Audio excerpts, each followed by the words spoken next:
আপনি একটা দেশ চালানোর দায়িত্ব দিবেন, আপনি জিজ্ঞেস করবেন না যে আগে দেশ চালাইছে কিনা কখনো? আর পারার মতো একজনই আছে বাংলাদেশে, তারেক রহমান। এমন মানুষকে ভোট দিব যে কারো কাছে তদবির করা লাগবে না।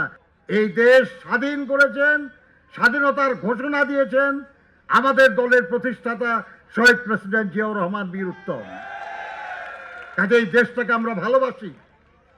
এই দেশের অর্থনীতিকে বিধ্বস্ত অবস্থা, তলাহীন ঝুড়ি বলা হতো যে দেশটাকে, সেই দেশটাকে সমৃদ্ধ বাংলাদেশ পথে নিয়ে গেছেন জিয়াউর রহমান সাহেব। আবার এরশাদ সাহেবের আমলে এই দেশের জাতীয় অর্থনীতি বাজেটের, উন্নয়ন বাজেটের 100% ছিল পরনির্ভরশীল, ঋণ এবং ধারের উপর। সেই দেশটাকে সেই জায়গা থেকে তুলে নিয়ে আসে ইমার্জিং টাইগার বানাচ্ছেন আমাদের নেত্রী, দেশনেত্রী বেগম খালেদা জিয়া।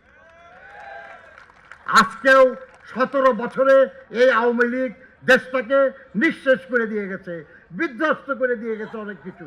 সেখান থেকে টেনে তোলার জন্য আর একবার দরকার অন্য কেউ না, যারা এটা পারে তাদেরকে দরকার।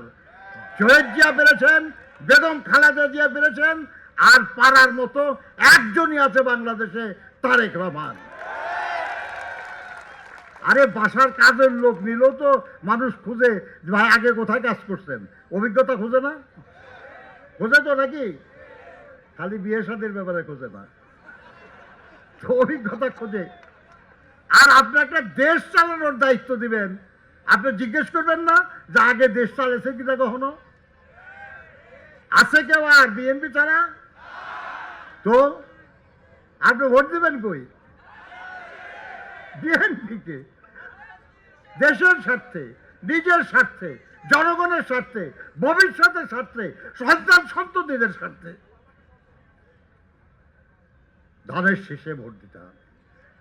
আল্লাহর মেহেরবানিতে আগামী দিনে এই দেশটাকে পুনরায় বাসযোগ্য করা, পুনরায় উন্নয়ন এবং সমৃদ্ধির পথে এগিয়ে নিয়ে যাওয়ার দায়িত্ব যাকে আমরা দিতে চাই, কি আল্লাহর কি মেহেরবানি যে এলাকার মানুষরা তাকে ভোট দেওয়ার সুযোগ পাইছে। আরে মানুষ ভোট দিয়ে এমপি বানায়, এমপিরা যায় মন্ত্রীর কাছে তদবির করতে, মন্ত্রীরা কখনো যায় প্রধানমন্ত্রীর কাছে তদবির করতে, লাগে না তদবির? আর আপনারা এমন মানুষরা এমপি বানাবেন যার কারো কাছে তদবিরের জন্য দেওয়া লাগবে না, সে খালি হুকুম দিবে, এইটা করে দাও আমার এই এলাকার জন্য। যে কোনো মন্ত্রী করতে বাধ্য। এই সুবিধা ছেড়ে দেয় নাকি কেউ? হ্যাঁ হ্যাঁ, ইনশাল্লাহ এই সুবিধা ছেড়ে দেওয়া যাবে না। এমন মানুষকে ভোট দেব। আমি এই এলাকার বাসিন্দা, ওই বনানী ডিওএইচএসের, এই সুযোগ ছাড়তে রাজি না রে ভাই। হ্যাঁ, এমন মানুষকে ভোট দিব যে কারো কাছে তদবির করা লাগবে না, দরখাস্ত গেলে সুপারিশ করিলাম না, অর্ডার দিবে এটা করে দাও আমার এলাকা। কষ্টে আছি আমরা, বস্তিতে আছি আমরা। যে পরিবহন শ্রমিকরা কষ্টের কথা বললেন, আমি অনুরোধ করতেছি পরশুদিন এই ইশতেহার প্রকাশে আসেন, দেখবেন আপনাদের কথা কি লেখা আছে। আরে পরিবহন হলো লাইফ লাইন, বলে রক্ত চলাচল করে না এরকম, ওটাকে রক্ষা করতে হবে না, না হলে তো মরে যাবে সব। তাদের জন্য কাজ আছে, বলা আছে আমাদের কিছু। এমনকি তাদের জন্য বিমার কথাও আমরা বলেছি। রাস্তাঘাটে মরে পড়ে থাকে, তার খবর কেউ রাখে না মালিকের কাছে, বা অসুস্থ হয়ে পড়লে হাসপাতালে পড়ে থাকে, মালিক খবরও নিতে যায় না।